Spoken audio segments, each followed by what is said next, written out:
देखिए 9.3 का तीसरा नंबर लिखा हुआ है आकृति 9.24 में कोण पी क्यू आर बराबर 100।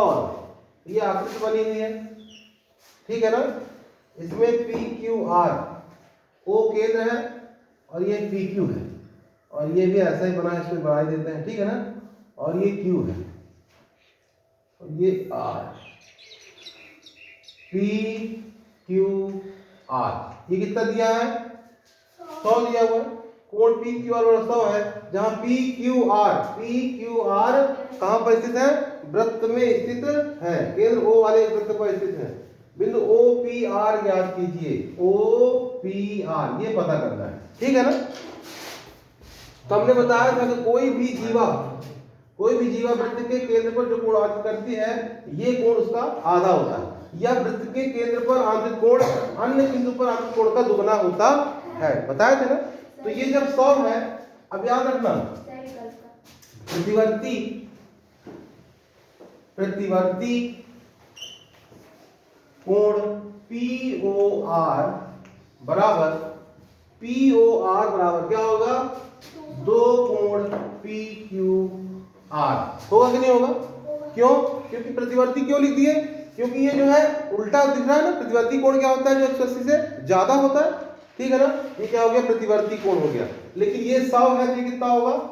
200 होगा। 200 होगा कि नहीं होगा? तो हमने यहाँ पे क्या लिख देना है?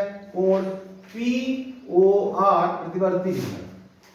प्रतिवर्ती कोण POR बराबर 2 गुणे 100, ठीक है ना। तो प्रतिवर्ती कोण POR बराबर 200। क्लियर? ये 200 समझ में आ गया कि नहीं आ गया? कैसे आ गया? ये कोण कितना हो गया? 200। अब क्या करेंगे? अब ध्यान देना, प्रतिवर्ती कोण POR प्लस कोण POR, ये कोण और इस कोण का योग कितना होगा?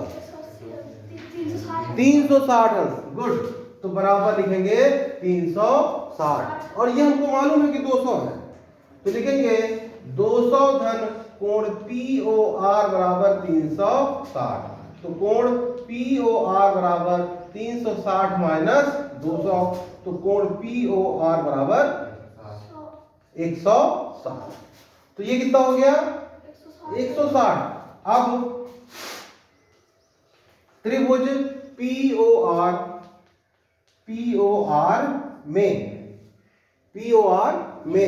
कोण OPR प्लस कोण ORP प्लस कोण POR बराबर होगा कि नहीं होगा? कोणों के योग नियम से। अब आप लोग को मालूम है ये दोनों भुजाएं बराबर है बराबर कि नहीं है? क्यों? प्रमेय से नहीं, दोनों ही वृत्त की त्रिज्याएं हैं। दोनों वृत्त की त्रिज्या है ना, और किसी भी वृत्त की सभी त्रिज्याएं आपस में बराबर ही होती हैं, ठीक है ना। तो क्या हो जाएगा? OP बराबर OR। जब OP बराबर OR होगा, इसका मतलब ये दोनों कोण भी आपस में बराबर होंगे।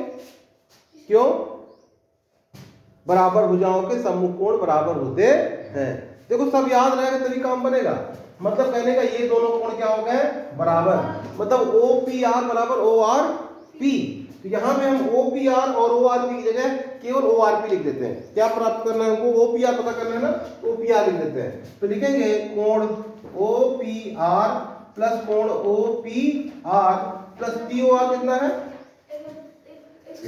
160 बराबर 180। अब ये क्यों लिख दिए POR? ये OPR यहाँ पे लिख देना रीजन में, कोण OPR बराबर कोण ORP, इसलिए हमने दोनों को एक ही लिख दिया। क्लियर ना? अब क्या करेंगे? 2 कोण OPR धन 160 बराबर 180। फिर लिखना 2 कोण OPR बराबर 180 माइनस 160। 2 कोण OP, चलो यहां, हाँ चलो, 2 कोण OPR बराबर 20, ठीक है ना।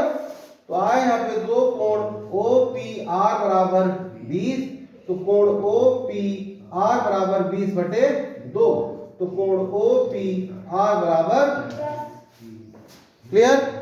समझ में आया कि नहीं? इसमें कोई दिक्कत? चलो गुड, उतार।